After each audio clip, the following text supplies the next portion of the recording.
કોઈએ ખૂબ જ સરસ કહ્યું છે કે ઉપરવાળાનો ધન્યવાદ માનો કે એમણે તમને લેવાવાળાની નહીં પણ આપવાવાળાની શ્રેણીમાં રાખ્યા છે. માટે જેટલી બની શકે એટલી બીજાની મદદ કરો. હેલો એવરીવન, કેમ છો? મજામાં છો? હું છું પૂનમ ધાનક. હું વાર્તા કહું છું અને સપનાઓ વહેંચું છું. શબ્દો તમારા અને સ્વર મારા. આજે હું આપની સમક્ષ લઈને આવી છું વિચારોનું વાવાઝોડું, જેનું શીર્ષક છે માનવતાનો ધર્મ. આજની આ વાર્તા છે સોમનાથમાં રહેતી ફાલ્ગુની અને તેના હસબન્ડ કલ્પેશભાઈની. એકવાર ફાલ્ગુની અને કલ્પેશભાઈ બંને લગ્ન પ્રસંગ પૂરો કરી ઘર તરફ જઈ રહ્યા હતા.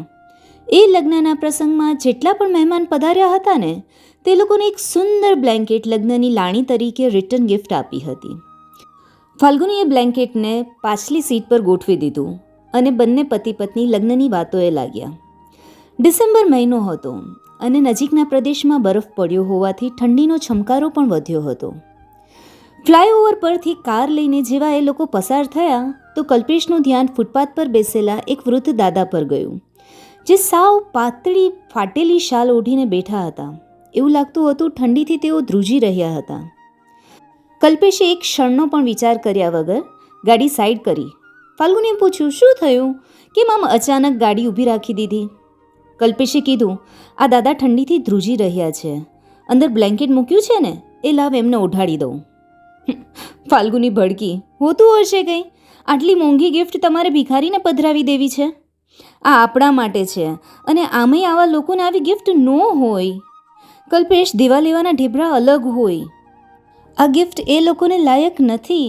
તમે તો આપી દેશો, એ ક્યાંક બીજે વેચી આવશે અને વધેલા પૈસાનો નશો કરશે કે દારૂ પીશે. તમારે આપવું જ હોય ને તો બજારમાંથી કંઈક ચિલ્લા ચાલુ વસ્તુ લઈ પછી ક્યારેક આપી દેજો. કલ્પેશે ફાલ્ગુનીની એક વાત ન સાંભળી અને અંદરથી જાજરમાન બ્લેન્કેટ કાઢી લીધું. ફાલ્ગુની બોલી, અરે કલ્પેશ, તમે સાવ ભોળા છો. તમે આવા લોકોને ઓળખતા નથી. પણ કલ્પેશ તો માને એમ હતો નહીં. ફાલ્ગુની પરાણે ગાડીમાંથી નીચે ઉતરી અને અને કલ્પેશને બ્લેન્કેટ પેલા વૃદ્ધ દાદાને ઓઢાડતા જોતી રહી. બ્લેન્કેટ તો ઠંડીથી ધ્રુજતા ગરીબ દાદાને ઓઢાડ્યું હતું, પણ હૂંફનો અહેસાસ કલ્પેશને થતો હતો. વૃદ્ધ દાદાએ આશીર્વાદ સાથે કલ્પેશના માથે હાથ મૂક્યો અને પછી બંને જણા ત્યાંથી નીકળી ગયા. 2 દિવસ પછી કોઇન્સિડન્ટલી ફાલ્ગુની અને કલ્પેશને એ જ ફ્લાયઓવર પરથી પાછું જવાનું થયું. ફાલ્ગુનીને પેલો બ્લેન્કેટવાળો ઇન્સિડન્ટ યાદ આવી ગયો. તરત બોલી, કલ્પેશ, તમે મારી વાત નહોતા માનતા ને? આજે એ જ પહેલાં વૃદ્ધ દાદા પાસે ફરી ગાડી ઊભી રાખજો. હું તમને બતાવીશ આજે કે તમે કેટલા ભોળા છો. કલ્પેશે કીધું, જે કર્યું હશે તે, આપણે શું એનું? મને ત્યારે જે ભાવ આવ્યો એ મેં કર્યું. પણ ફાલ્ગુની તો ત્યાં જવાની જીદે ચડેલી હતી. બંને માણસ ત્યાં પહોંચ્યા અને ખબર છે, ખરેખર ફાલ્ગુની સાચી હતી. તે વૃદ્ધ દાદા ફરી એ જ હાલતમાં ઠૂઠવાતા પેલી ફાટેલી શાલ ઓઢીને બેઠા હતા. ફાલ્ગુની તરત કલ્પેશને બોલી, જોઈ લીધું તમે? એમણે એ બ્લેન્કેટ કોઈને વેચી નાખ્યું હશે. ફાલ્ગુની વૃદ્ધની નજીક પહોંચીને બરોબરની તાડુકી. દાદા, 2 દિવસ પહેલાં તમને વીઆઈપી બ્લેન્કેટ આપેલું કોને વેચી આવ્યા?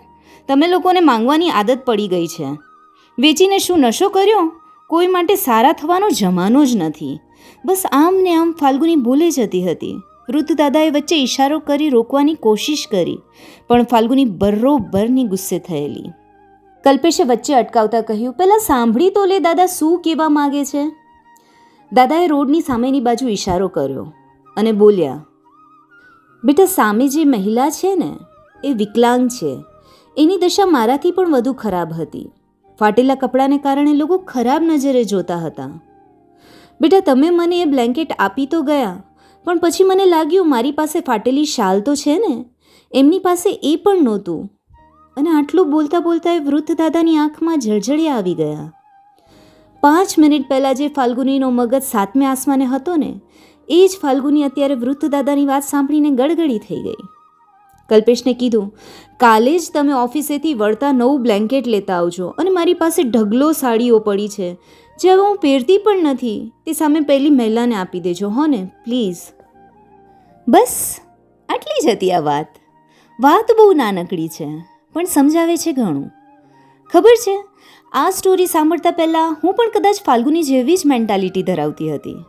કે ગરીબને કે ભિખારી જેવા લોકોને તમે કંઈ પણ આપો તો એ વેચી નાખશે, અને કદાચ આ વાત 50% સાચી પણ છે. પણ તમે તમારો માનવ ધર્મ નિભાવો. જો ભગવાને તમને કોઈને આપી શકો એટલા કેપેબલ બનાવ્યા છે તો ચોક્કસ મદદ કરો. શું ખબર, કદાચ ક્યાંક કોઈને આપેલી હૂંફ, કોઈના આશીર્વાદ કામ લાગી જાય. કારણ કે કર્મનું ગણિત સમજવા માટે આપણે ઘણા ટૂંકા છીએ ને. ચલો, રજા લઉં છું. હું છું પૂનમ ધાનક. ફરી મળીશું આવી જ એક નવી વાત અને નવા સપના સાથે.